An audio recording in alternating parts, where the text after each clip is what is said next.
స్వాగతం సుస్వాగతం.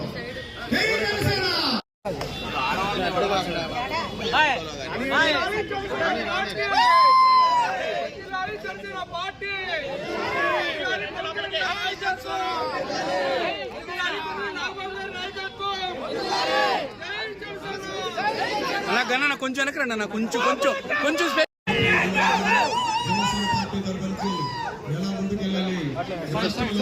తరపున జనసేన నాయకుల తరపున అందరికీ స్వాగతం పలుకుతా ఉన్నాం. తెనాలి నియోజకవర్గ జనసేన పార్టీ కార్యాలయం తరపున, అలాగే గౌరవనీయులు పెద్దలు నాదెండ్ల మనోహర్ గారి తరపున అజయ్ కుమార్ గారిని వేదిక మీదకి రావాల్సిందిగా కోరుతా ఉన్నాం. అలాగే జిల్లా అధ్యక్షుడు బాబు కొద్ది కోఆపరేట్ చేయండి, దయచేసి వెనకెళ్ళండి.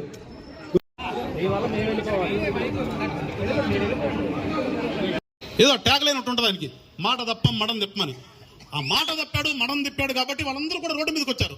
ఎక్కడ చూసినా ఒకసాట అంగన్వాడీలు, ఇంకోసాట సర్వశిక్ష అభియానం, ఇంకోసాట సో ఇవి మన ఆశా వర్కర్లు, ఇంకొకసాట తో కూడినటువంటి పరిపాలన చేస్తాం.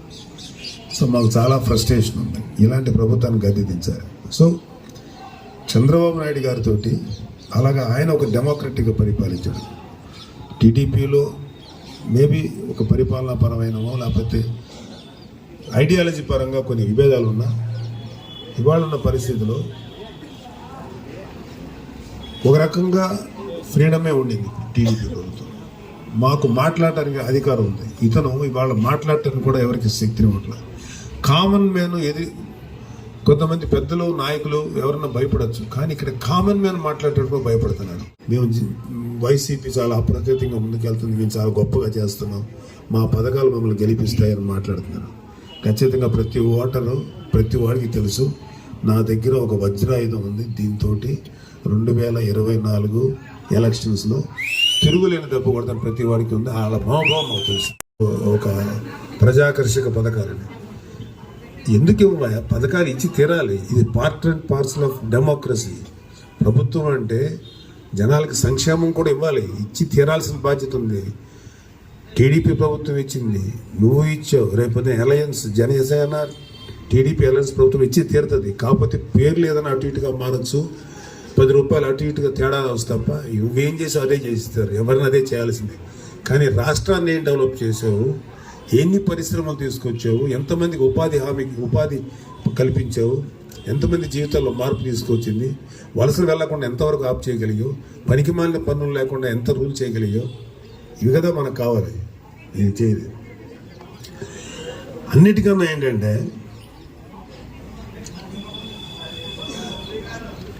వైసీపీలో కార్యకర్తలు ఉన్నారు, రీజనబుల్గా ఉండే నాయకులు ఉన్నారు, కానీ వైసీపీలో ఉన్నంత జోకర్స్ నాకు తెలిసి ఇంతవరకు భారతదేశం ఏర్పడలేదు. బ్రహ్మాండమైన జోకర్స్ అంటే ఎంత కోపం వస్తుందో, ఎంత బాధగా ఉంటుందంటే, సరే పవన్ కళ్యాణ్ గారు విమర్శించారు, లేకపోతే మనోహర్ గారు విమర్శిస్తారు, నన్ను విమర్శిస్తారు, మాకేం పర్లా. మేము ఇలాంటి వాటికి ఎప్పుడూ ఇమ్యూన్ అయిపోయాం. మేము ఇంకా అడుగుతున్నాం పవన్ కళ్యాణ్ గారిని 4-5 మాటలు కాదు, ఇంకా కొత్తగా విమర్శించండి, మాకే బోరు కొడుతుంది మీరు చెప్తుంటే.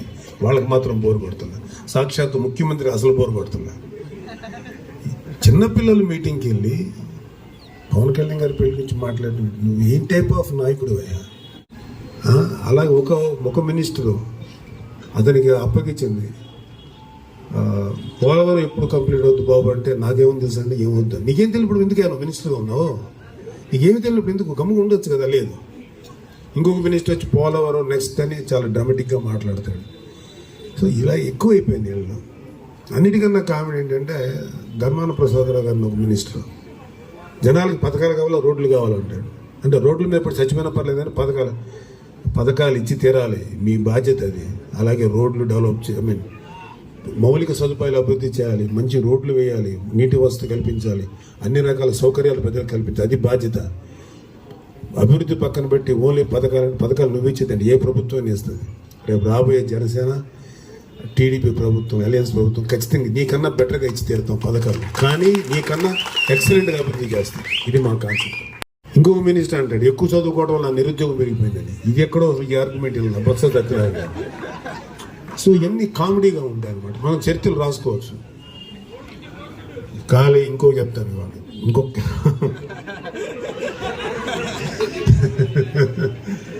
కోడిగుడ్డు ఇంకా ఒకటి కాదు కదా, చాలా మంది ఉన్నారు అలాంటి వాళ్ళు. ఓ కొన్ని వందల మంది ఉన్నారు. ప్రతివాడు మాట్లాడేవాడే. అరే ఒక్కసారి ప్రజల కోసం ఏదైనా చేయండి అయ్యా, ఒక్కసారి ఏదైనా చేయండి. ఆయన అంతకుముందు నేను అధికారంలోకి వస్తే ఏదైనా చేస్తాను, అప్పుడు దాకా ఆగండి. ఆవిడ ఇంకొక 1 వీక్లోనో ఒక 1 మంత్లో బాబు నాకు ఒంట్లో బాగాలేదు బాబు నేను అధికారంకి వచ్చేదాకా ఆగండి, ఆ తర్వాత చచ్చిపోతుంది. అట్లా చచ్చిపోతారు కదా. పవన్ కళ్యాణ్ గారు ఎందుకు తన డబ్బుని రైతుల కోసం ఇచ్చారు? ఎందుకు మొన్న వైజాగ్లో ఒక ఫిషర్మెన్ బోట్ తగలం ఎందుకు ఇచ్చారు? లేకపోతే ఎప్పుడైనా గ్రామాలు కూలిపోతే ఎందుకు ఇచ్చారు?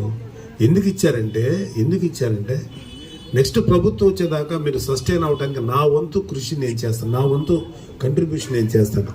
That is called vision of India. రేపు జనసేన టీడీపీ అలయన్స్ ప్రభుత్వంలో ఖచ్చితంగా ఒక మంచి అద్భుతమైనటువంటి ప్రభుత్వం వస్తుంది. ఎందుకంటే టీడీపీని చూశారు, వైసీపీని చూశారు, టీడీపీ జనసేన అలయన్స్ని ఇంకా చూడాలి. మీరు ఇది చూస్తారు.